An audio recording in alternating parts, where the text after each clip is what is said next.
Hello and welcome to another Near Running Cast. As always, my name is Johno and I'm joined by James. How are you doing today, James? Yeah, great. Pleased to be here, Johnny. Yeah. We have footage of the final of the Oxford Store Championship.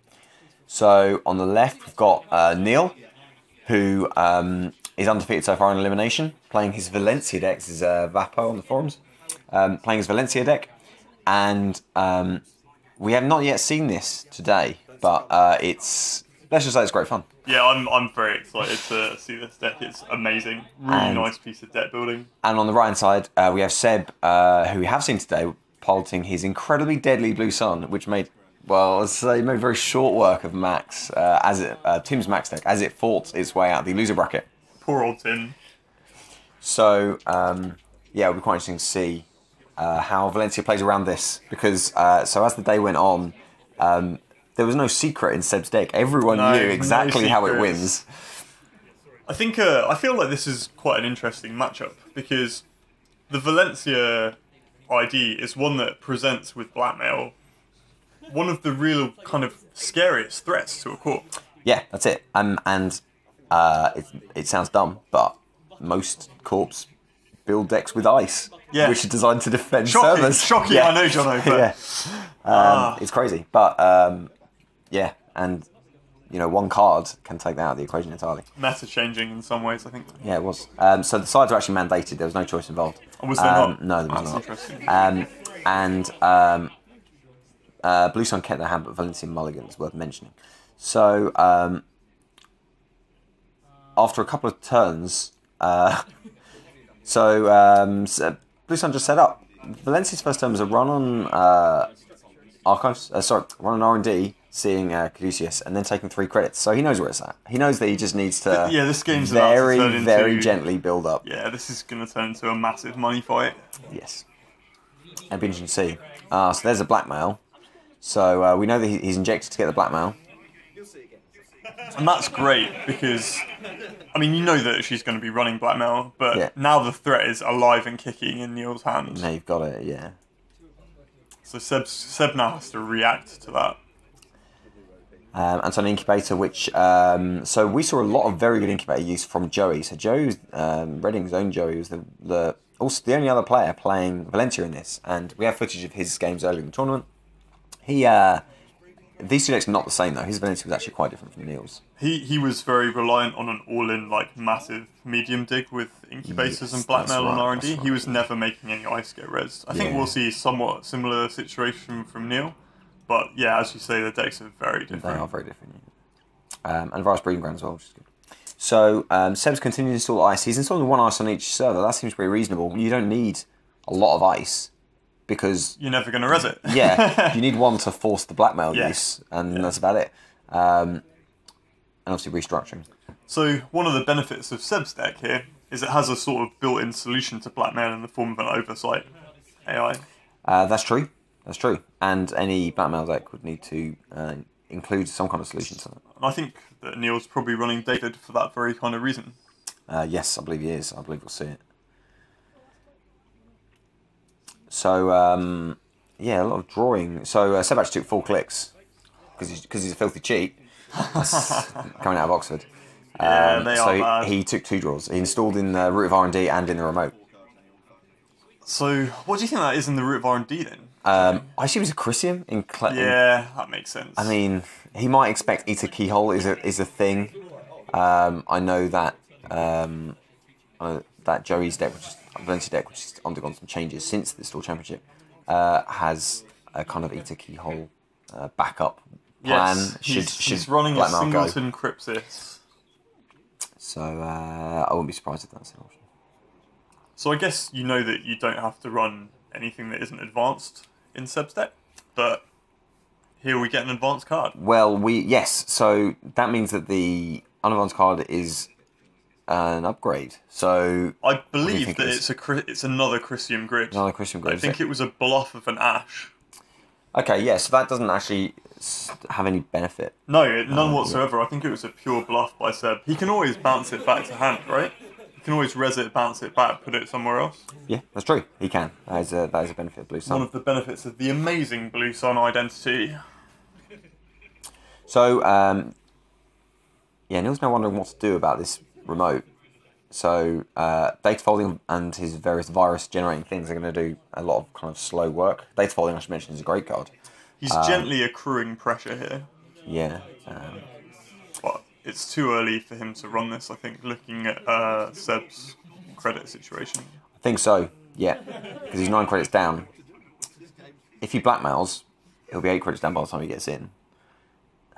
I mean, and it'll be a successful run. Yeah, and you don't want to make those against Wayland. That's it. You don't want successful runs or to steal agendas. So, it's very dangerous. Yeah, so he has a long think about it. It's a hard decision, like really hard. I mean, the worst case scenarios here are a scored high risk investment or Absolutely. a scored cleaners. So he took 4 credits, in fact. And Seb does score out, and it is a cleaners.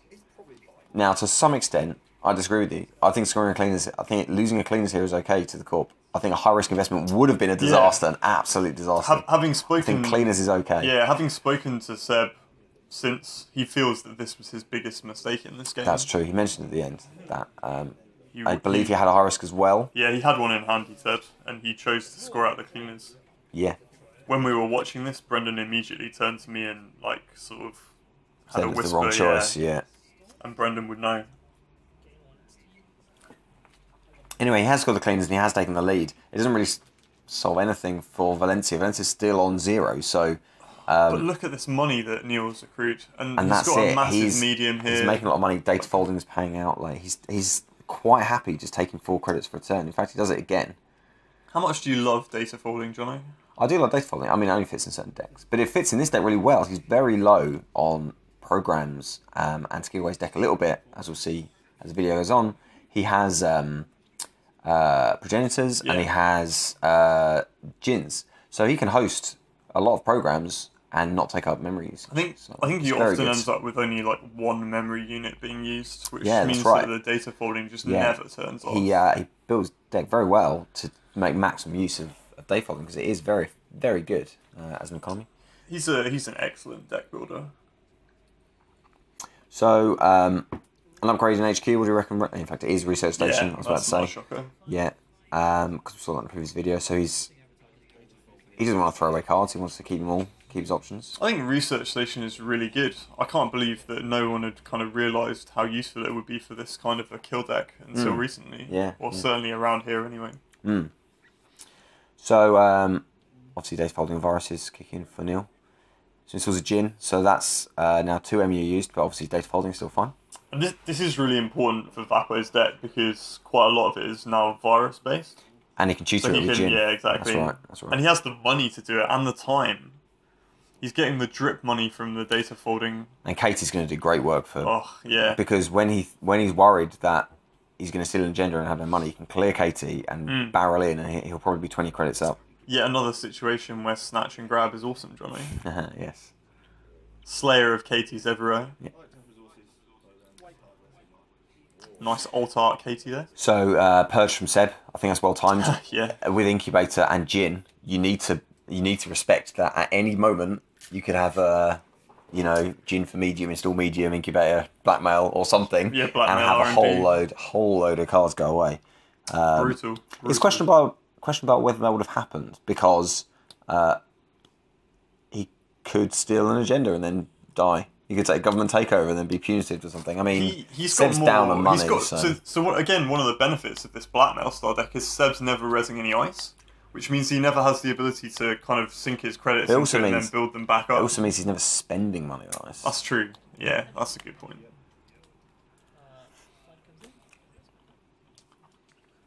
I mean, Neil's taken the credit lead. Well, yeah, I mean, so he used Katie and sure gambled in the last turn. I mean, he knows what his objective is, and it's to be richer than Blue Sun, and I mean that's tough to do. So, and Seb knows that's the job as well, and that's why he's oversighted Curtain Wall. Yeah. So that's a great move, and obviously that's a huge cost 1 credit. He's not going to bounce this back either. He won't do it, Jono, because you think he'll leave it up? Yeah, as blackmail protection. It forces the David. So there's David as well. So So is Valencia. So Valencia's going to run it and use David to trash Kurtmall because of oversight AI. He might jack out now to prevent a successful run. I believe that is the question he had. He has a lot more money, so he'll survive a ceaseless double scorch. It can't be an agenda. It must be an upgrade. Yeah. And as you said, it is a Christian grid. He leaves it because it's no good there, and he doesn't want to pay 5 credits. So, yeah. This was a very interesting game. Yeah, and it was hilarious to watch because the whole time Neil, he went about what he had to do. He knew he had to do, and he got on with it. But the whole time he was constantly questioning himself. He was really worried that he was making bad decisions, and that he saw the Christian grid and he's like, I don't know what to do. Yeah. So, but he played perfectly. Dear. So an oversight for Janus. Now David's not going to get through Janus without a click to spare. No, it's not. It's got no tokens. But it doesn't end the run. So you could get through it if you're happy to spend some clicks. Would you run through this, Janus, Jono? I would say that taking brain damage against any blue sun deck, but in particular this one, is a terrible idea. I think that is true. I mean, 1 might be okay. 2 brain damage is a disaster. He's got the cleanest forward to actually. 1 is a disaster. Yeah, you're right. 1 is a disaster. C into a scorch is just, yeah. So someone says snatch and grab would be amazing here. I don't know who that was. Maybe Brendan. Yeah. It's it's a tough one because you lose it, right? You lose the resource. So here comes the Chicana. So he did install the Chicana. I think that was not the main objective though. I think his objective was to trash the David because then he does a deja vu and installs the David. He goes all the way around. Unfortunately, he's only got 1 click left because that took 3 clicks. So he cannot actually get through the Janus. So he's installs David anyway because it'll be useful next time. There's some oversight AI stuff going on, I guess. But Janus survives this turn. So this will boost back into the lead in credits. Well, now you would have thought but the Katie he money did not pick it up. Now, this seems bonkers to me. Is Seb working on some other level that I don't get? If you, in this case, I feel like there's a David on the table, a full David. If you leave that, they're going to run and click and use it and trash the Janus. Jono, it doesn't end the run. I would not even want to hazard a guess at the depths of Seb's mind. Well, you're right. I don't really want to know what's going on there. Yeah, exactly. But I am really confused. He did not pick it up, and it's really confusing. I think that you would pick it up here because, as you say, it doesn't end the run. And it gets madder. He installs and double advances behind it. So, is this a ridiculously baller bluff play? Is he trying to say to like Neil that I want you to take agendas because if you do, you're going to die? I think that's what Seb's saying here. He's saying, come on, run this, probably Shattered Remains. It doesn't matter if it's a Shattered Remains. It might be a Cerebral. Do you think it's a trap? I think this is a trap. Any chance it's an agenda? I don't know. Seb's a very good player. He might be trying to bluff him out of it. You still have to... I don't know. This game was crazy. Yeah, it's hard to know what's going on. Neil just resorts to drawing and taking money. He draws an extra card, so he draws up. He does run. Yeah, and then he runs. So he does obviously click and spin 3, trashing Janus. And now he has to decide whether or not to access. He only has 1 click left. Ooh. And it's a high risk. So this is the high risk. So he tried to push out high risk. Earlier. Yeah, and then he clears Katie. So Katie's on 30. Valencia's on 30 to Blue Sun's 14, and there's nothing to pick up. Spectacularly good play from Vapo here. But, yeah, it's so dangerous. He's got a huge credit lead right now. So, so we've got another install in the root of HQ. Another research station, I guess. Yes. It's probably not a Christian grid. Just in case you want to hold more krill pieces. Well, yeah. And ice the remote and Drew. And Valencia... So Katie's empty. So you're now in a position where it's now 3-3. You're doing okay. If you see a government takeover, you win. You just build up again, maybe. I think as Seb, you want to purge right now because he has the credit advantage, so he could make one of those medium runs. Yeah, I think that's fair. So, as we said before, I mean, so he's had 2 clicks already, hasn't he? So there's not... there's not the opportunity now. But you're right. Any turn could have a massive dig, and if you're going to see 6 cards out of R&D, you could easily see a. It might even be more government takeover because of Hive Mind, which I think is in his deck. Yeah, well, yeah. So Hive Mind definitely is. We'll see it. Goes well with Progenitor, of course. Of course. This was some really exciting deck design space from Neil. Yeah, it was a really interesting deck, and it was and what was nice about it, and I give props to him and Joey for using this new ID. Yeah. And going in different directions with it. They had obviously a similar game plan. You build around blackmail, but they went in different directions with it, and both interesting. And it's nice to see, it's nice to see new archetypes enter the game. So a few people have been messing around with Chicana for a while, hoping it was a good kind of resource against fast advance. But this is by far the most successful deck I've seen it in. Yeah, so we shouldn't forget there is a Chicana installed. There's no advancements on it, so no viruses on it. But I guess an incubator onto it in a pinch could. It's the Hive Mind and you can just virus breeding ground the counters onto the Hive Mind every turn and keep the lock up.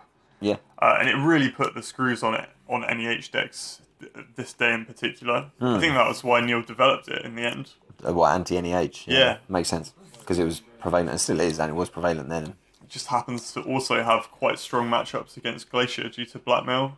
Yeah, that's true. It's a little bit slow to set up, but once it's set up, the NEH player can literally do nothing. Because they can't score out of a remote because of blackmail, and they can't score out of fast advance because of the Chicanas. Unless they had a Cyberdex or something, which I guess we'll see more play. So Seb is using Jackson to draw. I guess he's got the double research station, so he can hold a whole load of cards. And he restructures as well. So maybe that's it. Maybe he's looking for economy. Maybe he knows that he needs to outmuscle Valencia's economy. I mean, it's going to be tough to do. It's going to be really hard. I mean, he's only seen one data folding, but the KT has done enormous work in this matchup already. And he's not been afraid to just take full credits when he's had to, and which is it can't be overstated. So it shows really I think that's a really really good point, and it's something that people don't like. People seem to be kind of trained, and it's normally the right case that clicking for credits is weak theoretically, inefficient. Yeah. But sometimes it's the right answer, and as you say here, it's definitely the right choice. So Neil played and I've had worse. I mean, it seems he's got a lot of money, so maybe that he's confident that he's defending against it economically. I'd be tempted to keep it in hand. He might have another one in hand, of course. Doesn't help against the government takeover punitive. Well, that's not a problem now anyway. That's been turned off because obviously if he gets government takeover, you're quite correct. But Seesaw Scorch, that kind of thing. Scorch could easily hit it if he has a 5-card hand. I don't know. I wouldn't hazard a guess at what's in the mind of either of these players. Yeah, the feverish dreams of Neil that conjured up this horror of a deck. It's so good to see. No, I really like it. I think it's awesome. Beauty. So many amazing moving parts. It's really nice to build. Yeah. And good matchups across the board. In fact, I think. So Jackson returned 2 Overstate IAs and a curtain wall. So obvious economic there. Maybe trying to dry up his deja vus as well, that kind of thing. Take away that threat. I think at this point he's desperately trying to tax David counters and things to maybe find a scoring window. Yeah, it's trying to artificially create a scoring window. It's going to be tough. We can see it's drawn a punitive, so... As we said earlier, in fact... Seb said he wished he'd scored the high-risk investment rather than the cleaners. Yeah, and that was a big moment.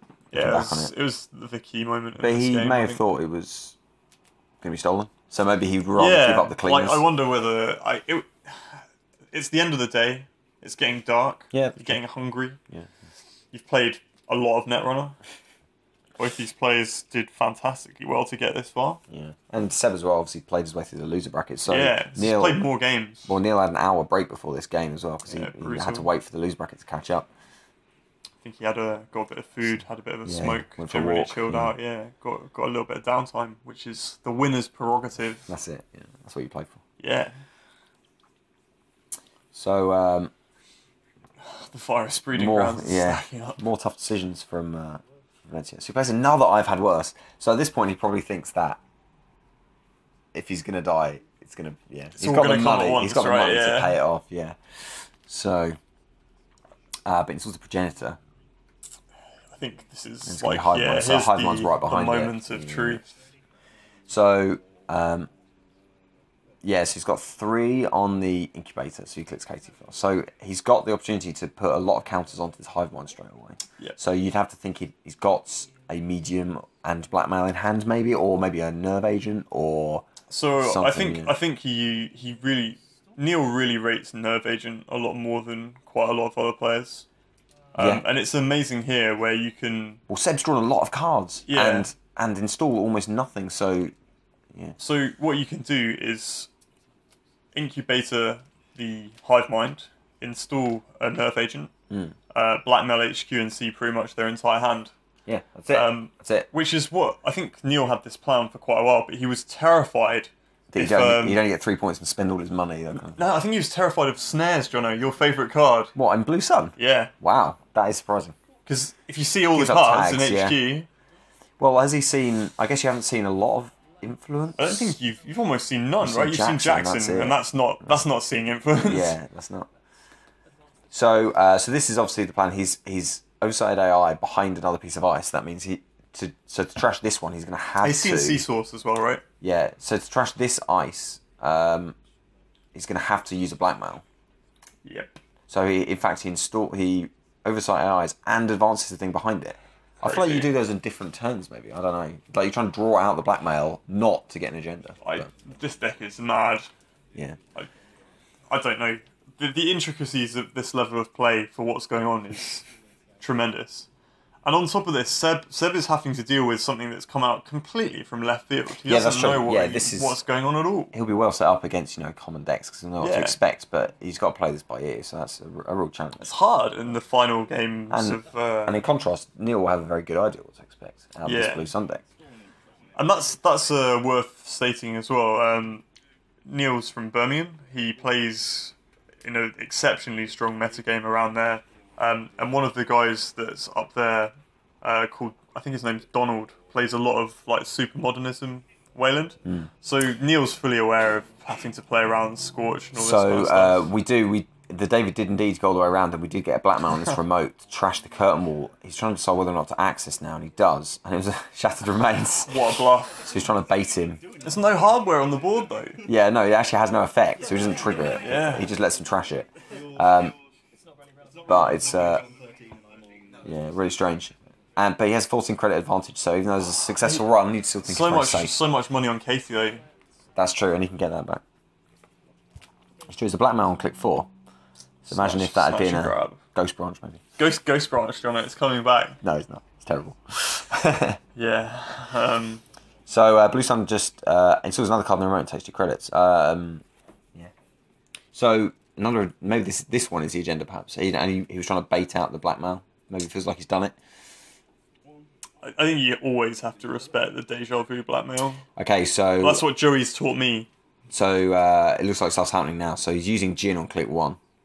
I think this is the nerve agent. So there's a nerve agent. Yeah. Okay, so this, I like this. So he's using the Jin ability to draw the nerve agent. He's going to trash the David and install it on the... Yeah, you'd think so. Yeah, there's no reason not to. I guess you trust him. It's not really relevant. The amazing thing about this is he's only seen 1 data folding in the whole game. Yeah, you assume he has 3. Yeah, he was running 3. Yeah. So installs nerve agent, trashing David, as you say. This is just brutal. And then, incubator onto her hive mind, so he's got 1 click left, which is going to be a blackmail on HQ, he blackmails HQ. Yeah, blackmail HQ, and that is game. Seb conceives. So he had, he showed us afterwards, he had government takeover in hand, he had another high risk maybe, he had multiple agendas, and he was going to see the entire hand. Look at that stack of counters on hive mind. Oh, that's great. Even with 2 research stations, you're going to see every card. Yeah. So, it's really... so Neil won the day, and I've got to be honest, I've got to compliment him. He played really well to play around Blue Sun. We saw it absolutely destroy Max. So he just played so slow. He took the credits. He started to get the economy up, and as the momentum built economy-wise, then he could start running with impunity every few turns with blackmails. So. An absolute masterclass in patient play, I think. Yeah, that's right. So it's a really good play. Having said that, you know, Seb struggled a little bit. He's scored out the cleaners, which felt like a misplay in hindsight. Yeah, he said it was. Yeah, I mean, if it'd been a high risk, for instance, he could have clicked to get 40 credits and Keeps then that threat alive yeah, for the whole game. Yeah, and then I don't know, punitive or whatever when he gets engender. So yeah, very dangerous. So I mean, and so a review of the day in general. It was at the Mitre. The venue was decent, but as I said in previous videos, the table was very small, and the light, especially as you can see in that last video. Yeah, towards the end of the day, the lighting was harsh. harsh. Yeah. Just typical pub, wasn't it? Quite dark. That's it. It was pubs. It was pub lighting. But having said that, it was good venues, and it was during a break, popped down to the bar, which was good. we had like the upstairs room to ourselves, didn't we? That's it. It was all to ourselves, yeah, and it was decently spacious. Yeah, it was fine. I've been to worse venues. Yeah, that's right. And big props to Philip who ran it. He's a really nice guy. Good job. I'm yet to play against him actually, but yeah, me neither. He's a really nice guy, and he accepts me getting in his way with cameras and stuff. Yeah. So. Very, very accommodating for you, John. That's right. I'd like to give my thanks to him as well. And I'd like to thank Pete for his stint on the early commentaries, and I'd like to thank James. Thank you, James, thank you, yes. for your commentary. Very generous for you to have me here towards the end of the tournament. And congratulations to all the players, but obviously Neil in particular. So I'm not sure what's up next for us. It will probably be footage of the regionals, but we might spice in something else in between. I'm hoping to obviously have a lot of footage from the regionals. I'm hoping to get some footage of a draft tournament we're doing as well soon. Yeah, that might be fun. As well. Yeah. So I might work out how I'm going to broadcast that. But hopefully, whatever is next, we'll see you next time. Thanks very much for watching.